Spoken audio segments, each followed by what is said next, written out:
I'm going to call to order the Committee on House Administration's hearing, chair situated here, regarding collection stewardship at the Smithsonian Institution.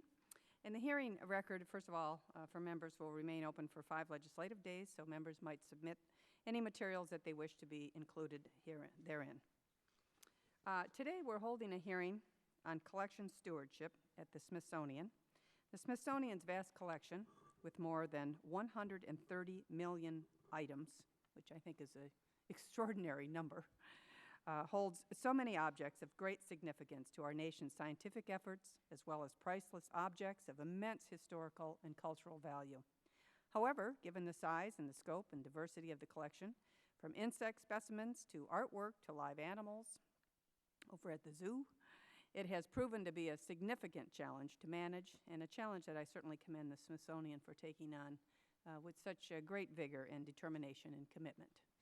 The Smithsonian has not testified actually before this committee since 2009, and so we decided to invite the Smithsonian, certainly to fulfill our duty of oversight, of the Oversight Committee.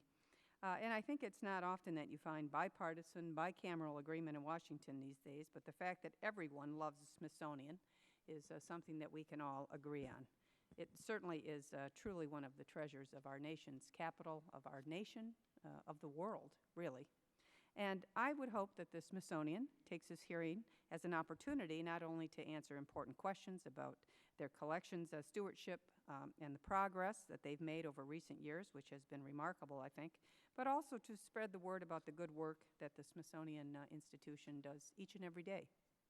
Since its establishment in 1846, the Smithsonian has provided America with free access to a treasure trove of American history. And at its core, the Smithsonian's mission, the increase and diffusion of knowledge, depends on its collections. Without its collections, the Smithsonian certainly cannot accomplish much of its scientific research, nor can it help other agencies, the United States, international, accomplish theirs. Without its collections, the million of tourists who visit Washington would not be able to see the famous ruby slippers, the Hope Diamond, or the original Star-Spangled Banner. And thankfully, since its safe return, they can also visit Rusty the Red Panda as well. Collections are fundamental to the Smithsonian's mission, and its strategic plan recognizes that, as well as the responsibility, as they say, to preserve them for future generations. In 2005, the Smithsonian's Office of Policy and Analysis recognized the Smithsonian had challenges in maintaining its collection. Its report, Concern at the Core, detailed how the Smithsonian had systematic weaknesses in its collections care practices. And the report detailed how the Smithsonian had fallen behind on its collections care and expressed concern about the Smithsonian's ability to track and maintain its collection. Subsequent IG audits of the Smithsonian museums, such as the National Air and Space Museum, the National Museum on American History, and the National Museum of Natural History from 2005 to 2011, further outlined issues related to preservation, to inventory record, to storage conditions, and security of collections. And recognizing these challenges, the Smithsonian, to its great credit, realigned efforts to improve collection care practices. In its 2010 to 2015 strategic plan, the Smithsonian specifically recognized strengthening collections as one of the Smithsonian's top priorities. In 2011, the Smithsonian appointed Dr. Scott Miller, who joins us today, the Deputy Undersecretary for Collections and Interdisciplinary Support. The Smithsonian then had a point person in addressing the care of its varying collections, which range, as I say, from small insects mounted on boards to large historical and industrial and military equipment. The Smithsonian has also embarked on 3 different initiatives to improve collections care: an institution-wide collections condition assessment, allowing the Smithsonian to find out the state of its collection, increased digitization of its collections, and implementing collection space planning. And while these are the overreaching plans at the Smithsonian, each of the Smithsonian's museums have also undertaken their own initiatives to improve collections care. However, the work there is not done. In its top management challenges for 2012, the Smithsonian Inspector General identified collections stewardship as one of the most pressing issues for the Smithsonian's management. And as chairman of the Committee on House Admin, I certainly feel responsibility for ensuring that the Smithsonian a rare institution that everyone in Washington values, keeps its collections available for future generations, and that is really one of the purposes of our hearings today. And I certainly want to thank the witnesses for attending today, and I will formally introduce you in just a moment. But at this time, I'd like to recognize my colleague, Mr. Brady, our ranking member, for his opening statement. Thank you, Madam Chairman. Madam Chairman, thank you for holding this hearing. As always, I'm happy to work with you on this issue, and I expect we'll get into other important issues as well. And I would like unanimous consent to be able to submit my opening remarks for the record because they mirror yours. Rather than be redundant, we do have a fondness for the Smithsonian. We do know that you do some extraordinary things. It's a wealth of information and artifacts and memorabilia, and the whole country uses it well. So with that, I would like to just submit these for the record and look forward to hearing from our witnesses. Very well. Without objection, Mr. Brady's opening statement submitted for the record. I'd like to now introduce our witnesses. Before his appointment as the 12th Secretary of the Smithsonian in July 2008, Secretary Wayne Clough was president of the Georgia Institute of Technology for 14 years, received his bachelor's and master's degree in civil engineering from Georgia Tech in 1964 and in 1965, and then received a doctorate in 69 in civil engineering from the University of California, Berkeley. Secretary Clough was a member of the faculty at Duke University, Stanford University, and Virginia Tech. And as secretary, he is responsible for operating the world's largest museum and research complex with 19 museums, the National Zoo, and numerous research centers. He oversees an annual budget of $1 billion with about 6,000 employees and an equal number of volunteers. He spearheaded the development and successful execution of a comprehensive strategic plan for the Smithsonian and has overseen the opening of major permanent exhibitions, including the Star-Spangled Banner at the National Museum of American History, the Hall of Human Origins at the National Museum of Natural History, the new wing at the National Air and Space Museum's Udvar-Hazy Center, as well as the Asia Trails at the National Zoo. Our next witness would be Dr. Scott Miller, who is the Deputy for Undersecretary of Collections and Interdisciplinary Support, responsible for central planning and development of the Smithsonian's vast collections of 137 million objects. Dr. Miller received a bachelor's degree from the University of California and a doctorate degree in biology from Harvard. He previously served as Deputy Undersecretary for Science, helping to oversee the Smithsonian Science Museums and research facilities, and as well was an Associate Director for Science at the National Zoo from 2004 to 2006. And before coming to the Smithsonian in 2000, Dr. Miller designed and implemented an international biodiversity and conservation program for the International Center of Insect Psychology and Ecology in Kenya.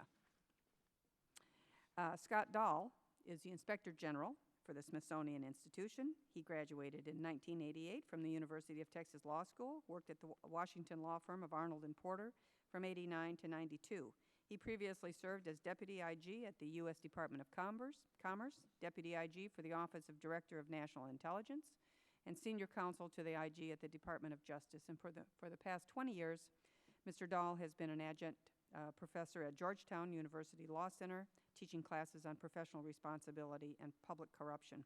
The Office of the IG in the Smithsonian Institution reports directly to the Board of Regents and Congress as well. He was appointed by the Board of Regents. His office conducts audits and investigations related to Smithsonian programs and operations, promotes efficiency and effectiveness within the institution, prevents and detects cases of fraud, waste, and abuse, and makes recommendations regarding existing policy and regulations at the Smithsonian as well, and of course keeps Congress informed of his audits and investigations. So I certainly want to thank all of the witnesses for being here. We had heard that last year alone there were over 30 million visitors to the Smithsonian. Again, just an incredible, sort of a difficult number to even get your mind around, but it's a wonderful, wonderful, as I say, national treasure, and we look forward to your testimony today. And I would, the chair now recognizes Secretary Clough. Thank you, Madam Chair and members of the committee for this opportunity to testify.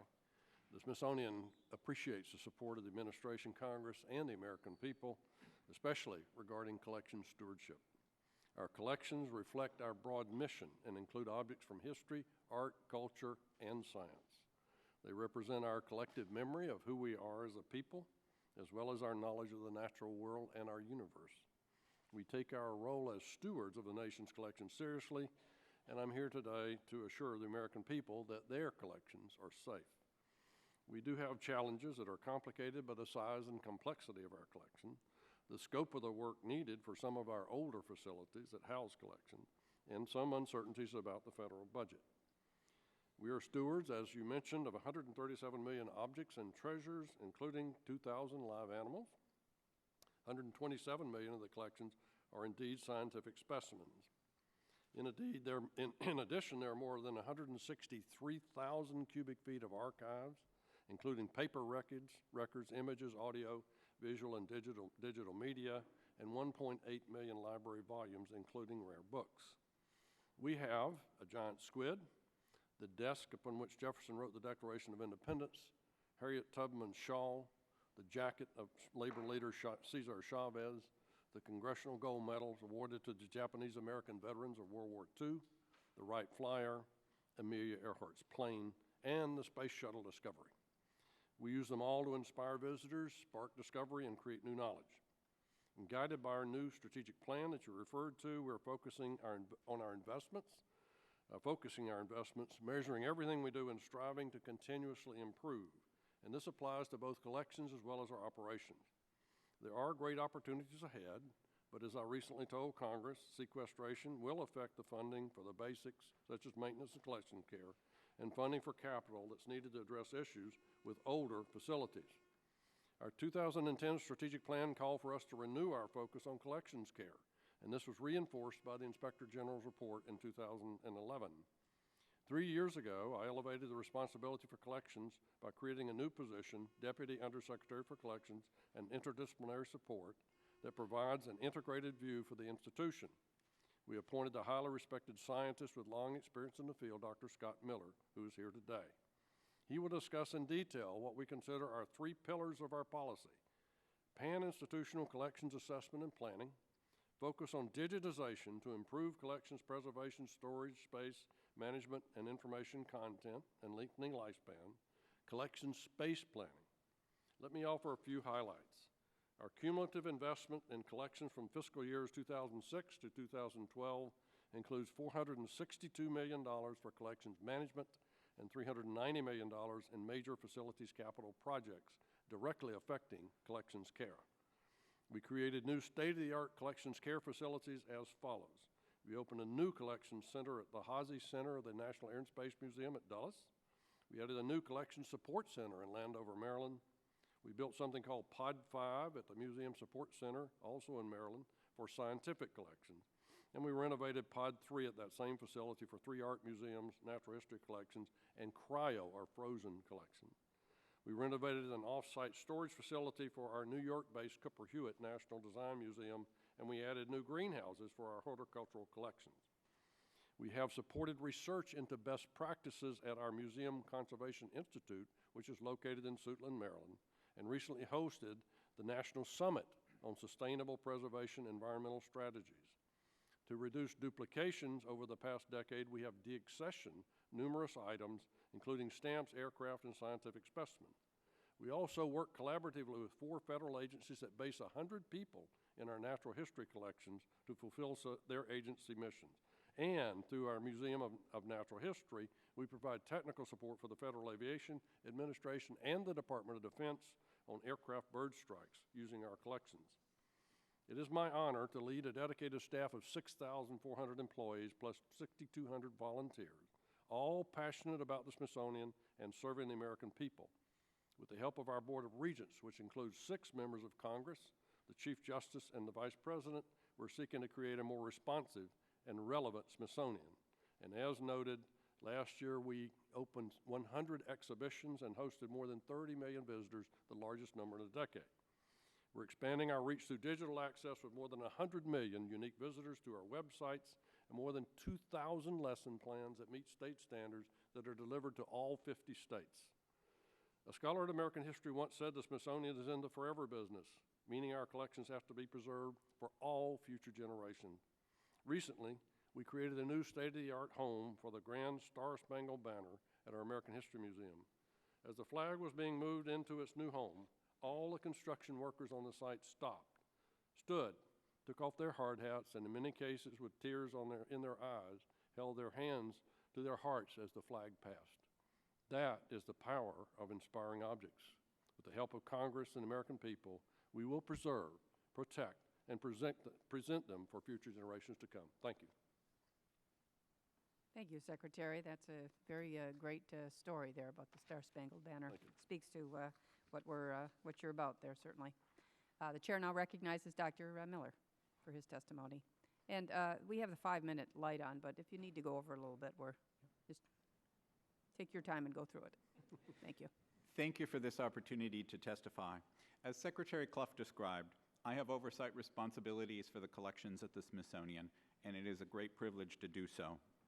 But as an entomologist with 30 years of experience doing collections-based research, I also have a very personal appreciation for the value of the collections and how they can be used. I, too, want to assure the American people that their treasures are safe. Our holdings are a global resource assessed by millions of visitors and researchers each year in subjects from aeronautics to zoology. With federal support, we are working diligently to ensure that our collections in art, science, history, and culture are there for generations to come to educate, to inspire, and to enlighten. Collection stewardship is among the Smithsonian's highest priorities, and in some cases our greatest challenge.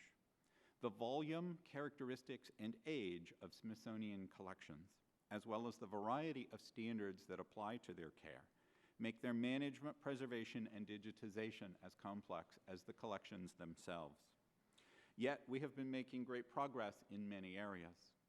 Specifically, we have satisfied all but a few of the Inspector General recommendations, and those will be addressed by the end of the year. As the Secretary noted, we have focused on 3 initiatives for a holistic view of the collections. Specifically, those are the assessment of collections care conditions, strategic focus on the digital Smithsonian, and collection space planning. These 3 initiatives encompass the concerns noted in the IG reports, specifically inventory control, security standards, and preservation. The creation of my office itself has raised the profile of collections issues within the Smithsonian and in some cases served as a catalyst for our recent progress. Most people think of the Smithsonian as the iconic museums on the National Mall in front of the Capitol. We are a destination, but we are also so much more, with collections prominently at the heart of the Smithsonian. In fact, most of our scientific collections are acquired and maintained solely for the purpose of research. They enable experts to address significant challenges facing society, such as the spread of invasive species. Just one example is the emerald ash borer, a beetle currently ravaging ash trees from Maryland to Michigan. In addition to our own experts, last year we had more than 45,000 research visitor days to the collections. But we also have some research visitors who simply stay and call the Smithsonian home. 4 federal agencies base 100 people in our natural history collections to fulfill their agency missions and to serve the American people. We work together in interagency partnership with them. In the last few years, we have begun serious industry-leading assessments of collections. We are using those data to drive pan-institutional prioritization of resources. In that process, we look at many factors, including the importance to the Smithsonian's mission and strategic plan, the urgency of preservation needs, and the current or potential use for research, education, or exhibition. This big picture has capitalized on economies of scale and enabled comprehensive care improvements that benefit the greatest number of items in an efficient, practical, and cost-efficient manner. We also have initiatives that involve collaboration across different collecting units for similar kinds of materials, such as improving the management and accessibility of frozen biological materials, developing and implementing best practices in the preservation of digital art and time-based media, and developing an interdisciplinary approach to emergency preparedness and response for the collections. We are stewards of the Smithsonian collections, but we affect collections globally. We set industry standards for collections care. We also continuously evaluate those standards for their utility and viability, often revising standards over time as our scientific research on collections conservation provides new information and guidance. We share that knowledge in multiple ways. For example, I have the privilege of being the co-chair of the Interagency Working Group on Scientific Collections, which is enhancing collections policy across federal collections in response to the America Competes Act. In some cases, final assessment data from those initiatives that I mentioned is still pending, but we do know that we will need more resources to address insufficiencies. We know that targeted funding helps us to remediate conditions and deficiencies that have existed for many years, and we are grateful to Congress for that support. Yet, sequestration is an issue for us at the Smithsonian. We have incredible challenges to address at the same time that our budget is stretched thin, and this can adversely impact the recent progress that we have made. We have shown what can be accomplished with targeted investment. We will continue to seek alternative funding models, but private donors often see collections-related activity as primarily a federal responsibility. Thus, we continue to need the support and financial help of Congress to continue to preserve America's treasures. Thank you. Thank you very much, Dr. Miller. The chair now recognizes Mr. Dahl for his testimony. Good morning. Good morning. For the opportunity to testify about the Smithsonian's collection care challenges. All of us here agree that collections care is critical to the Smithsonian's mission and that management plays an essential role. The Office of Inspector General also serves an important oversight function in collection stewardship. For the last several years, we have conducted collections care's collections management audits on three the largest museums on the National Mall that combine house nearly 99% of the Smithsonian's collections. In our audit of the American History Museum, we found that many collections were stored in substandard conditions and that storage equipment and buildings were deteriorating and contained hazardous materials. Particularly troubling were the storage conditions at Garber facility in Supla, Maryland. Objects stored there were at significant risk of damage. We also found that required cyclical inventories were not being done, and inventory records were often incomplete and inaccurate, leaving conditions or collections objects vulnerable to loss and theft. In fact, during our sample inventories of collections, the museum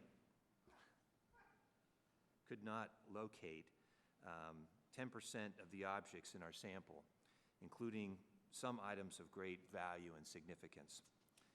Management concurred with our recommendations and has completed almost all of the recommendations that we've made.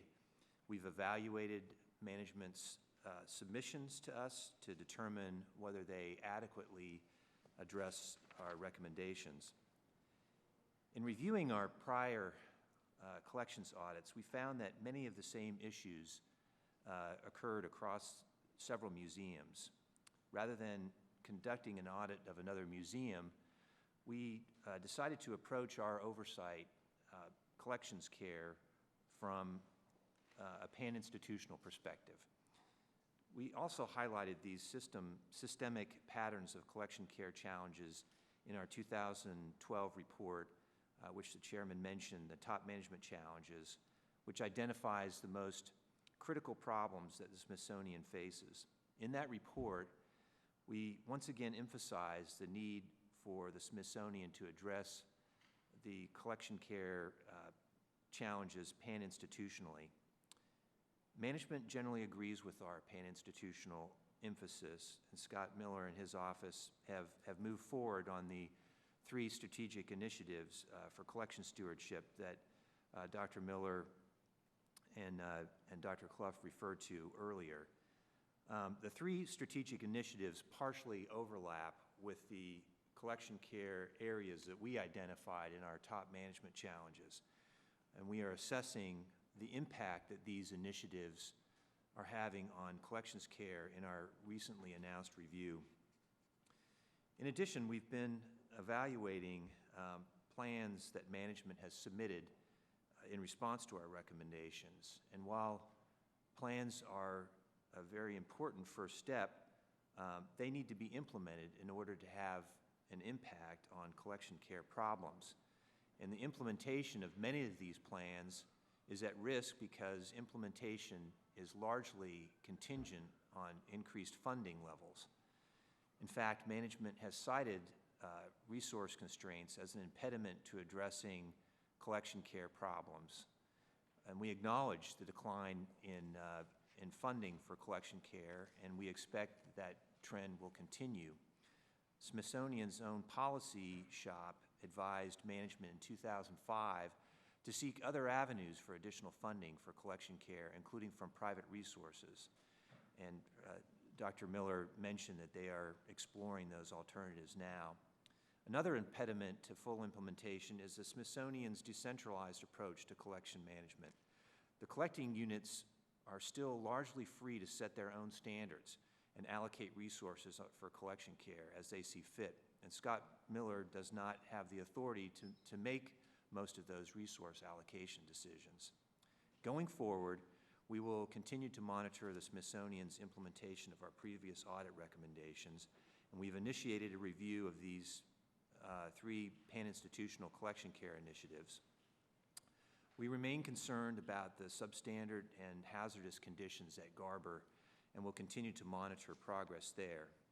By strengthening the Smithsonian's cross-unit collaboration and implementing a more risk-based, prioritized plan throughout the entire institution, we believe collections care will be improved. That concludes my statement. I'm happy to respond to any questions. Thank you. Thank you very much. And we thank all the gentlemen for their testimony. Very interesting, I think. And as we sort of focus here on collections care, all of you mentioned the same thing, really, are certainly cognizant of the fact that the decline in funding and no end in sight, let's face it, for anybody really within the federal structure.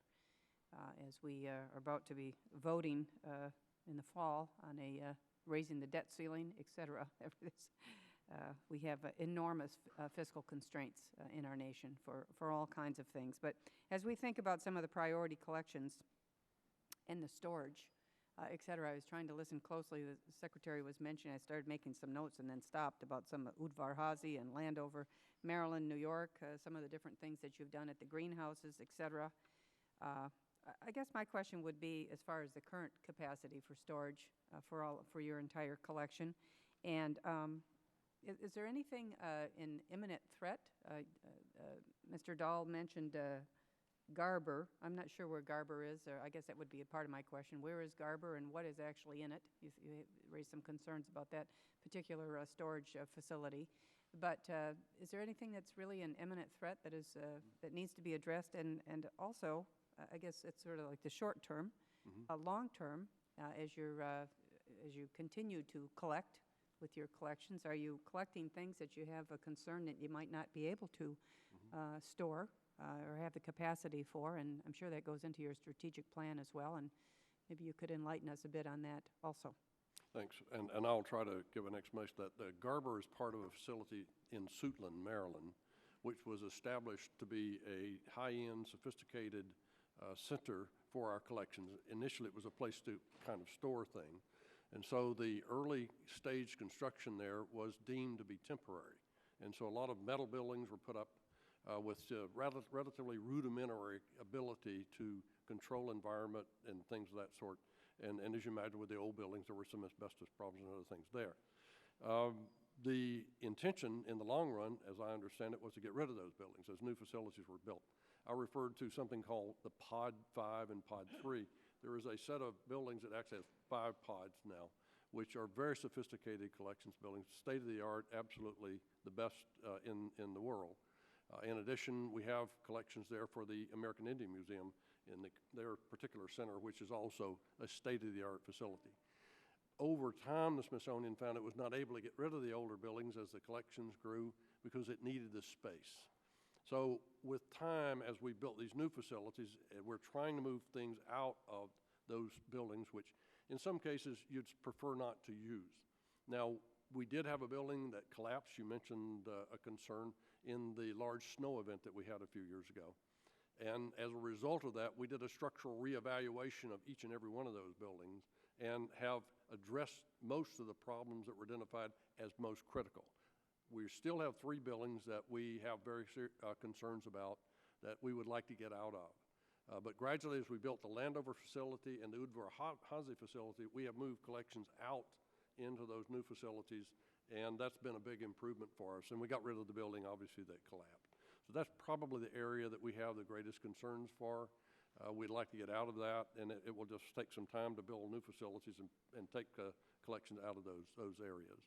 I think otherwise, we feel positive about where we are. American history also remains a bit of a challenge because it's got a very old collection.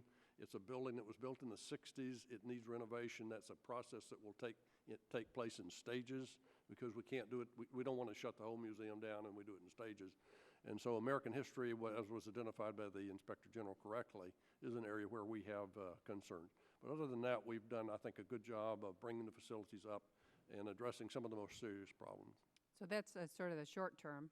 As you look long term, perhaps I would ask, first of all, Mr. Dahl, whether or not you agree with that assessment, and Mr. Miller, what you see long term. Some of the newer collections that you're going to be, I mean, the T-Rex, for instance, various things that you're collecting and how you're going to be storing those, et cetera.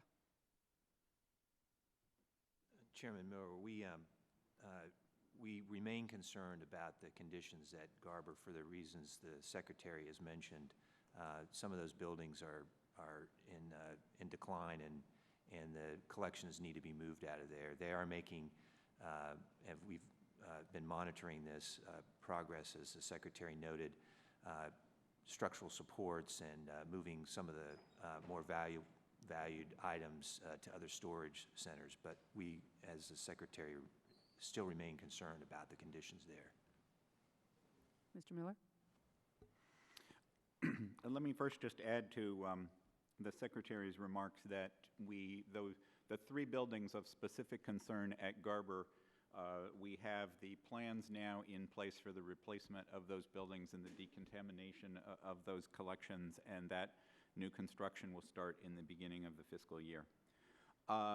In terms of the longer-term issues, that really goes to this space planning study that we have done, where we've looked very carefully at every space across the Smithsonian that relates to collections uses, and that's 2.1 million square feet of space.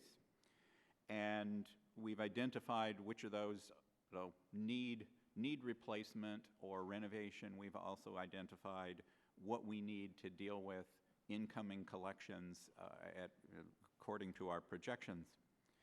And we've done 3 pilot studies looking at how can we better use space in the downtown museum buildings, how might we better use the Suitland facility that the Secretary mentioned, and then also how might we build a facility for large objects at the Dulles campus where the Udvar-Hazy Center is. And we're proceeding with that planning. It's clear that in the long term, to deal with the challenges at the American History Museum, we need new off-site storage to do that. There's just no expansion space in that building to allow us to decompress those collections and deal with that in place. I had a quick comment. Certainly. One of the things that we are working hard on is looking at ways to use a public-private partnership aspect of the Smithsonian to best effect to address these problems. Udvar-Hazy as a building the Phase 2 was built entirely with private money, and it had a marvelous archival system in it. In some cases, we're able to get donor support for digitizing collections, and particularly for what I would call enthusiast areas. The American Archives of the Archives of American Art, for example, has a large following of folks, and we're able to get a foundation to give us $6 million to undertake a serious effort at digitizing their collections. That gives the public more access to them. That gives scholars more access to them. In addition, it means less movement of collections, less damage to collections over time. It protects the collections, and better inventory control when we can undertake these activities. And in addition, we're looking at simply more productivity. The more we can use digital assets and move digital assets around, the less we need, an actual physical person to move these things around. And so we're trying to increase our productivity as well as look at donor support and other ways in which we can address these challenges. I think I'll just follow up on that. You're talking about digitizing and digitizing all of your various collections, et cetera. I'm not great on technology, although believe it or not, our committee actually has everything on our iPads here for this. This is the first time we've done this at our hearing. I have all my opening statements and various things on there, so we're trying. But it's an effort, right? Yeah. But, when we think about the fantastic collection that you have, and as I say, such a national treasure, and how we can allow every American to access the fantastic treasure trove of information and collections that you have at the Smithsonian. I'm not really clear on how the digitization is working. Actually, I've been trying to go on the internet to figure out exactly what I can see there in an asymmetrical 3D type of way of your collections, et cetera. And I think when we think about a major component of revitalizing education, and of course today's kids are used to accessing almost everything electronically, how can that help a school district in my district, for instance? How could I go to a teacher or principal and say, look, do you even realize what the Smithsonian has available for your students and how they could access all of this? I think there are really three aspects of that. One part of it is the physical digitization of an artifact. And that is a physical act that has to take place, which is time-consuming and labor-consuming. We're actually looking at robotics as a way to find a more automatic way because of the scale of our collection. But that's a challenge for us because of the size of the collection. So that's one aspect of it. Now, we're working hard to find other ways to do this, and that is we are looking for, and it's not just a question of incidentally making an image of an object. We'd like today to make a three-dimensional image of the object that you can put on your tablet and rotate. A student can do that and understand it. But the second part of that is what we call the metadata, and that is describing what the object is. It doesn't do you any good just to see an image if you don't know what the object is. So our objective really is to put metadata against this object so you know what it is, where it came from, how it was made, all those kind of things, and what date and so forth that it was made. So we are looking at using volunteers, digital volunteers, to help us with that. The National Postal Museum has done a great job of vetting about 160 people who are philatelists, who love stamps, and many members of Congress incidentally love stamps, it turns out. Though they can actually help us add metadata, which we would vet, but they would do some of the work for us, if you will, in terms of that. So we're looking at ways to get volunteers. Volunteers want to help the Smithsonian. And we have 6,200 physical volunteers. Why not have digital volunteers to help us? So we're creating a volunteer page where we'll offer tasks to people if they would like to help us. If you're into coins or you're into First Lady's gowns, we can let you help us in that regard. The second part is then access. Once you digitize something, how can we make it easy for you to access it? And so we're working on our search engines, which frankly aren't where they need to be. We were very fortunate to compete in the competition for something called President's Innovation Fellows. There are 40 or so of those that were put up for bids this year, and we competed and won 3 of them. And so we have 3 folks working with us who are from industry, who are uniquely talented in this area. And so one is a specialist in search engine. And so we're going to work with this particular person to help lift our search engines to another level to make it easier for people to use these.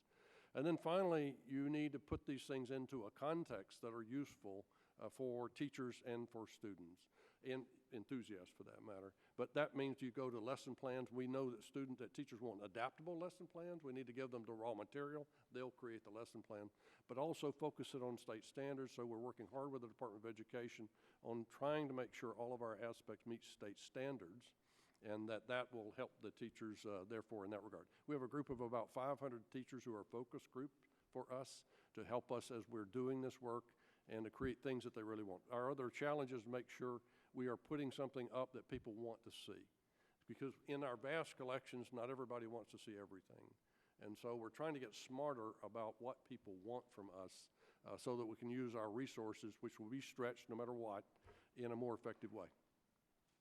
Well, very good. And before I turn to my ranking member, I think I'm going to ask you to assist our staff actually on something that we've been working on, a piece of legislation that passed this committee and passed the full House. The Congress for years has had this artistic discovery with the art you see in the tunnel when you're going in. All of our different districts have a competition for art. But this, we're putting together, our staff here in-house, our professional staff is putting together a new competition for STEM, for an app for the kids, right? They got an app for this, for the STEM kinds of things. And we think that could be a fantastic competition. And kids need to be recognized not just for their expertise in sports, but in the sciences and engineering, et cetera, et cetera. And we may be calling you to assist us a bit as we put together all the parameters for that kind of competition. And the Smithsonian would be a great... One other small aspect about this is digital badging, which has become very important. Once the teacher or the student has access to the materials, how do they prove they got something from it? So we have a digital badge, sort of like the Scout badge, that a student can earn when they show that they've completed a task and actually finished it to the satisfaction of our experts. We have about 120 of these badges now. Many work in the area of STEM education, and so it gives a student a chance to be certified that they actually did the work. Very good. Chair recognizes ranking member, gentleman from Pennsylvania. Thank you, Madam Chairman. Mr. Secretary, Smithsonian doesn't charge any entrance fees. With the sequestration, would you think that may have any change to that? The effects of sequestration? Sequestration? Oh, entrance.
I appreciate that, sir. For the record, I'm against charging for admission, so I'm in agreement with you.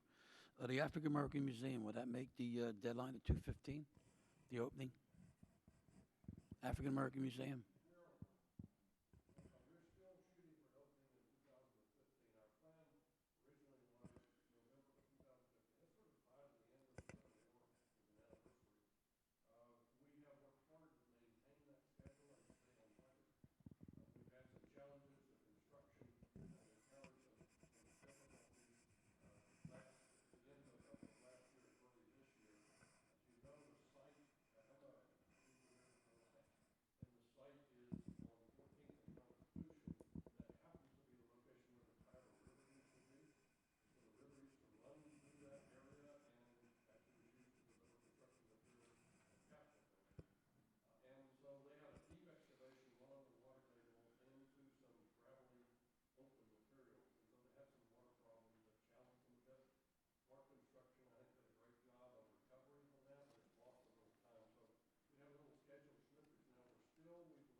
Oh, I'm sorry. Thank you. One other quick thing. I understand that there's some issues with the restaurant employees and the McDonald's workers, that they're not getting a living wage. I appreciate what you said about people outside making their lunches, and you sympathize with them. I wish that you would sympathize with the people that are inside making lunches for the people that are coming in when you do your contract, and make sure that they may be able to get, or listen to them anyway. They've been to see me. I told them I wouldn't bring the question up. I think they may make a little bit less than we even pay on our side of the, with our concessions here in the House and in the Senate. And that's the McDonald Workers and the Restaurant Associations. And I think their contract may be coming up in 2015 also, if you would take a look at that. And I may have to talk to you a little bit further with that, if you don't mind. Sure. Well, we're certainly aware of their concerns, and they've presented petitions to us, which we've read very carefully and brought to our regents. Basically, the food service workers are contract workers for us. We were encouraged by Congress. We thought it was a good idea sometime back to outsource that business, both for our retail stores and for food service and for some of our other activities. And we follow with standard federal and local processes. So we follow all laws and all policies that are set by local government and by the federal government in working with those contractors, that the contractors have to provide and meet all laws and policies of federal government and the local government as far as that's concerned. And so we also try to make sure that everybody has avenues for their grievances, that they are not denied access to their grievance process. That's something we're very concerned about. I appreciate that. Thank you, Mr. Secretary, Mr. Miller, Mr. Dow. Thank you. And thank you, Madam Chairman. Thank you. Thank the gentleman. The chair now recognizes the gentleman from California, Mr. Vargas. Madam Chair, thank you very much for this opportunity and also for this hearing, the ranking member also. And I want to thank the witnesses for being here. I do want to ask the first question about the collection itself. I've had the opportunity to go both to the Hermitage in St. Petersburg as well as the Louvre. And one of the things I think that hits most of us when we get there is that they're not always air conditioned. And you wonder about the collection there and some of the incredible works of art. Could you comment a little bit about that? Because I know we're talking about collections here and the maintenance of them. Could you talk a little bit about our own system here? And I'll defer to Dr. Miller because he's a bit more of an expert on this than I am. But the collections obviously require humidity, temperature, and lighting control. These are important aspects. Some collections are more sensitive to that than others, clearly. But that's part of our challenge, for example, in energy conservation at the Smithsonian. We're trying to save money everywhere we can, and yet this is a challenge for us because you can't shut the temperature and air conditioning controls off on the weekends or when someone's not visiting the collections, and so this is a big challenge for us. It's a continual challenge. Collections are a day in, day out responsibility. You can never let up on collections, and very much works of art particularly are sensitive to temperature and humidity and lighting. And my office, for example, has works of art from a number of our museums, and the curators from those museums come by because the old castle building is not well air conditioned or temperature controlled. And so they change paintings out of my office because they don't want to leave them there too long. So I know it's something they're very sensitive to. The Smithsonian has helped set the standards for these, and it's something that we are very concerned about, particularly in some of the older buildings. But Dr. Miller may want to comment on that. Well, I'll just add that we do have one of our units, the Museum Conservation Institute, where they really have the expertise on the physics and chemistry of degradation of materials, and then the corollary of that is how do you slow down those degradation processes, and so they helped set the standard for temperature and relative humidity in museum collections some 30 years ago, and we actually, as I mentioned in my remarks, just had a national and in fact international summit where we brought in the best experts, not only internally but externally as well, to re-look at that question of that balance of temperature and relative humidity of standards for collections with the specific view of now green buildings, and how can you balance energy consumption with long-term stability of physical objects. So, and we will be recommending some small changes in that we hope will help with energy conservation in our own buildings and museums around the world. I might add to that, one of the things we do as we see ourselves as a leader, it's part of our responsibility. We have about 180 museums that are called affiliates, and we share collections practices with all these. Every year we have an annual meeting here, which we just held here, and 3 of those museums, for example, in San Diego. And so our objective is, as we learn these things, is that we share them particularly with our affiliate museums and others. You have to tell me then, which 3 museums are they in San Diego, since I'm from San The Marine Museum, the Museum of Man, which is your Natural History course. Museum, and your Air and Space Museum. Oh, okay. Yeah. Terrific. And we've been working also with the developments in Balboa Park to give advice and consultation. And there's a new exhibition coming up in 2015, which is 100 years since you celebrated the Panama Canal in 1915. And so we've been asked to share some of our collection objects from the Panama Canal Day. And the Smithsonian, as you may know, was invited in back in the construction of the canal to do the bioassay around the canal, because you're going to change the ecosystem there with the canal. And so through that efforts, we now have the Smithsonian Tropical Research Institution, which is the best in the world, and it's located in Panama. So we have a great relationship with the Panamanian government and the Canal Authority. And so we'll be loaning objects so they can, in essence, create a way for viewers, museum goers, to go to one museum and then go to the next museum and go to the next museum and have a continuity. So we're excited about that. Madam Chair, that's no fair. They're playing to the crowd on me on that one, because they know how important that is. It's hard for me to ask tough questions when they when they talk about San Diego, and especially how excited we are about the 100 years of the Panama Canal exhibits there. But thank you. I do appreciate it. But I do want to continue this line of question, just because, again, we collect old furniture, Stickley furniture, which is American furniture from Gustav and the brothers. And one of the things that is very sensitive, of course, is the changing of both the humidity, the heat, and light exposure. And so my concern when I went to the Hermitage and when I went to the Louvre was to see, wow, they really don't, except for where the Mona Lisa is, they seem to be quite good about controlling. And I think they even have an individual control for the painting itself. But other than that, there does seem to be a laxness, and certainly at the Hermitage with these incredible works. I went there in the winter, unfortunately, and was surprised at how cold the old palace was. So again, my concern is that these incredible works that we have will be damaged because of this lack of control. And the reason I was going to ask that is I do see, Mr. Secretary, on your testimony, page number 7, the amount of money, and if I could just read it to you. The current budget states sequestration especially comes at a particular challenge for us at the Smithsonian. Our central collections care funding was cut by 60% this year because of sequestration. Now, that's a very significant cut. If you could comment on that just a little further, because that does concern me. And that was not something we wanted to do, obviously. But the Collections Care Pool is a special pool that we created. It was created just before I came, and it's been part of my job. It was about $1 million when I came. We got it up to $5 million now, thanks to the help of Congress, which has added budget lines in that area for us.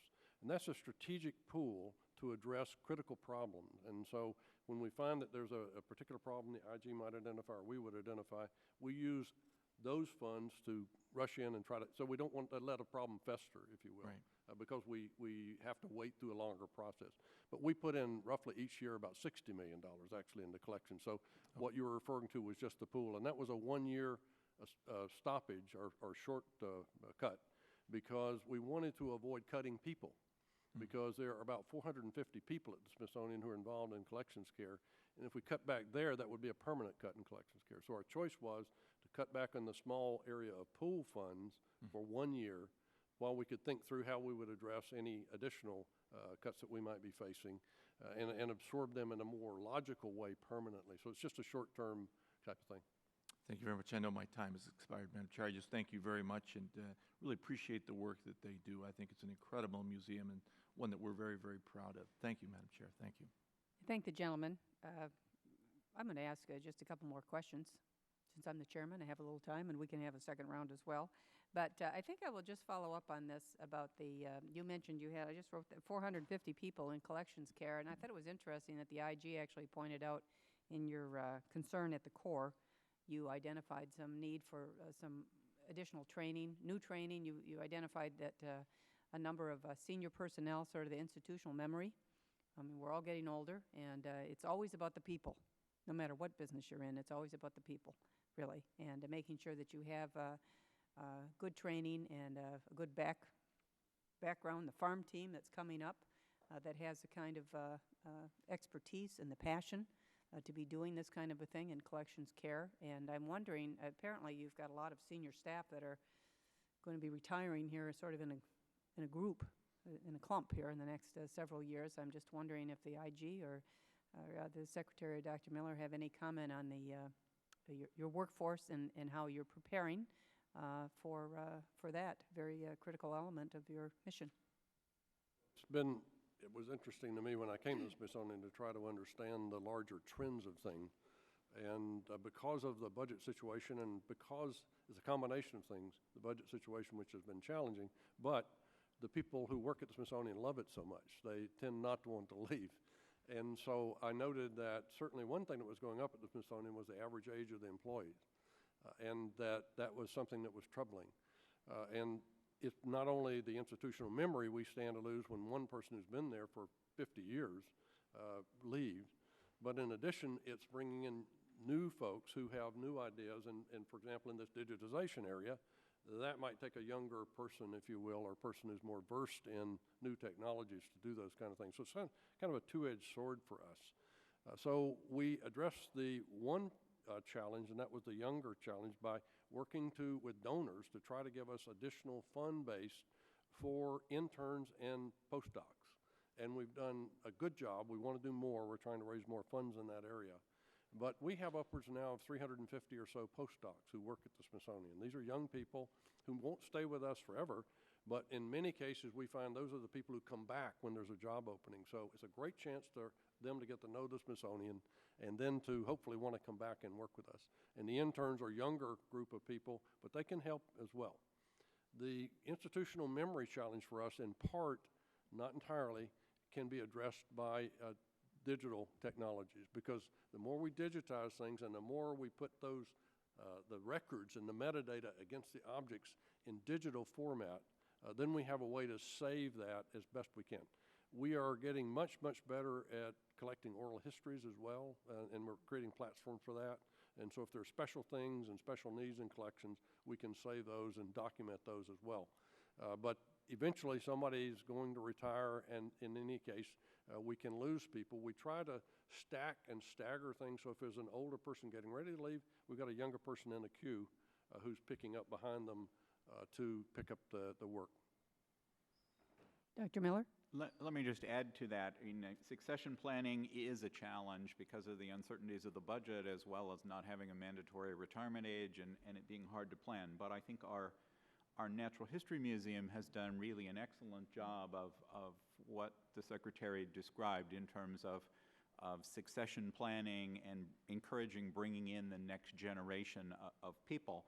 And I'm pleased to say, actually, that one of the people who was instrumental in that process is now the head of administration at the American History Museum and is leading that kind of a planning process there as part of their strategic plan. And they're specifically looking at collections management activities, among other things. And then one other kind of internal training program that we've recently instituted is called the Palmer Leadership Development Program. It's an endowed program where we take about 20 of our sort of mid-level staff each year and put them through a leadership development course, and a number of those people have been in the collections area. I would just add quickly that Congressman Brady would be proud to know Russ Palmer's from Philadelphia. He's a great donor to the Smithsonian. He is a big believer in training and investment in people. And this cross-training allows someone from collections care, for example, to work in another organization and another part of the Smithsonian and learn how that works, and then bring that knowledge back into collections care. And we've now had 4 classes. We're in our 4th class, and it's something I'm very excited about, and it really will help institutionally build the expertise across the Smithsonian for our staff. Mr. Dahl? Chairman Miller, we had a recommendation that was directed towards the American History Museum on your very point, on the need to develop a succession plan to address the potential staff turnover with the aging staff. And we are still awaiting a response from management on this. They are working on they've issued a questionnaire to the staff at at the American History Museum to determine what their retirement plans are. We think with this recommendation, like many of our others, it has pan-institutional application, and we would encourage the management to use that recommendation to look at other museums that might have similar problems. But we're awaiting the response to that recommendation. Thank you. And, I think this is an area where the IG, sometimes you look at the IG recommendations and think, oh, gosh.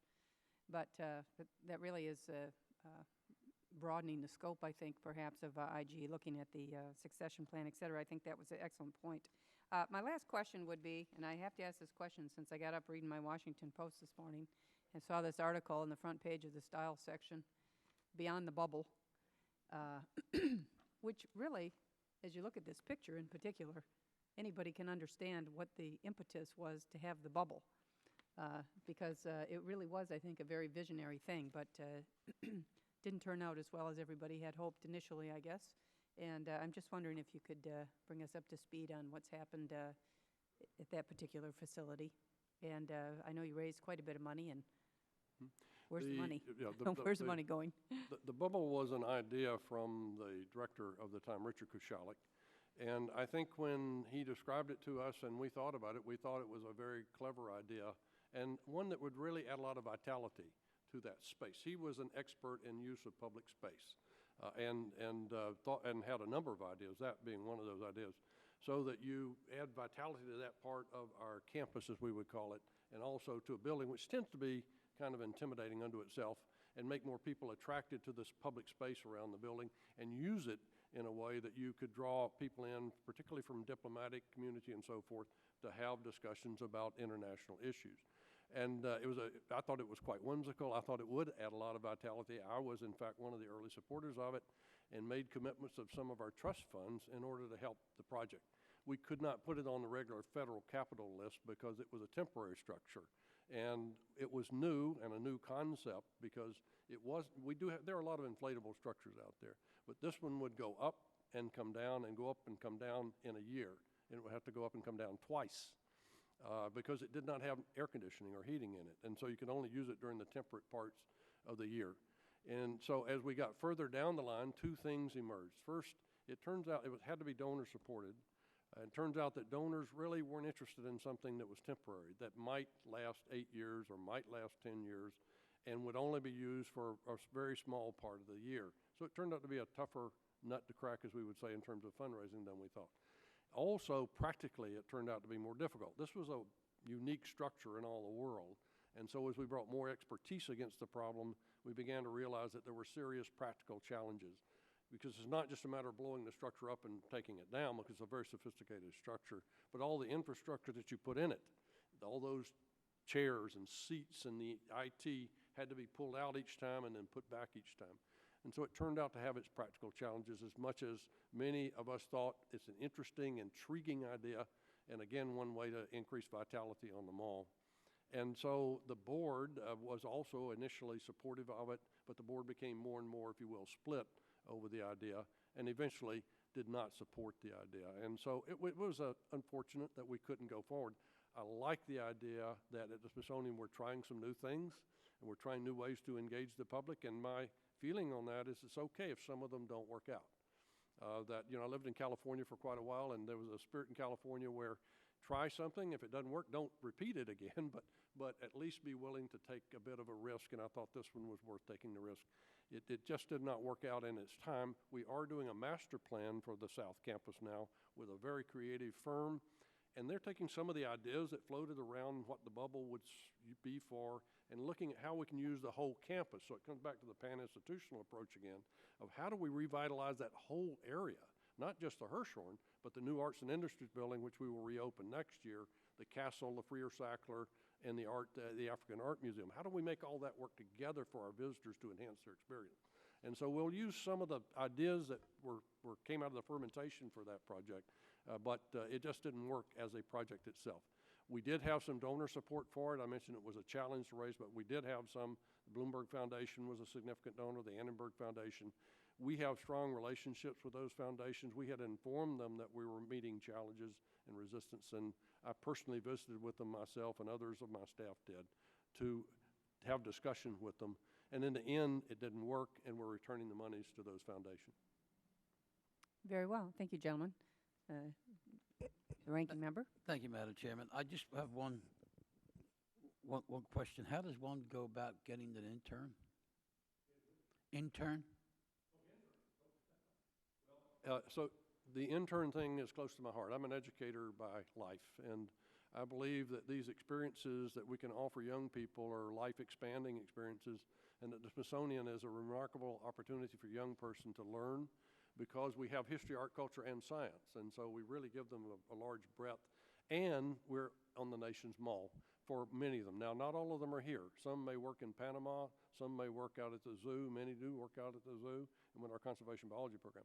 But we have a website program, and it's on our website, and for internships, so you just click on that, and it gives you a detailed process for application. We take interns any time of the year, but most of them come in the summer. We decided to stir our pot differently because in the old days it was mainly local universities, and now we've expanded it, and we have a new head of our internships program, very creative. So we can give you advice if you would like to have any of the folks in Pennsylvania know about it. I know this is a public hearing, but I'm still a little bold. How do I call, and who do I call to get an intern?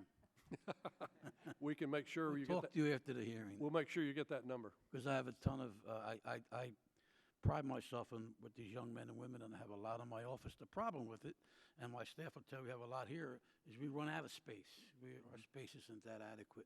And I just think it's a great experience for them to be on the committee as an intern in our own personal office as an intern. It would be what a great experience, and it's a good idea that you do, and I'm glad that they're close to your heart, because they are to mine too.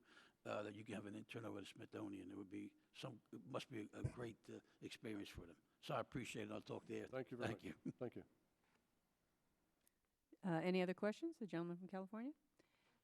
We just want to, I think you can see from all of our questions here, what high regard certainly this committee and Congress and the American people hold the Smithsonian. It, as I have said, and keep saying it, is such a national treasure.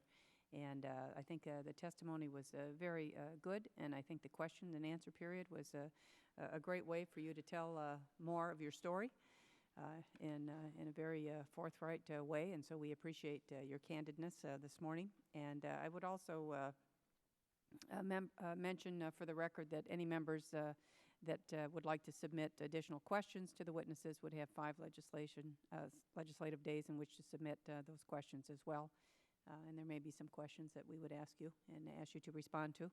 But with that, certainly on behalf of this committee, both sides of the aisle, I know that I speak for the ranking member as well. This committee looks forward to continuing to work with you and to do everything that we can to ensure that this fantastic treasure does survive and improve for future generations. The largest room is always a room for improvement, no matter what business you're in, right? So thank you very much. We appreciate the witnesses today. This hearing is adjourned.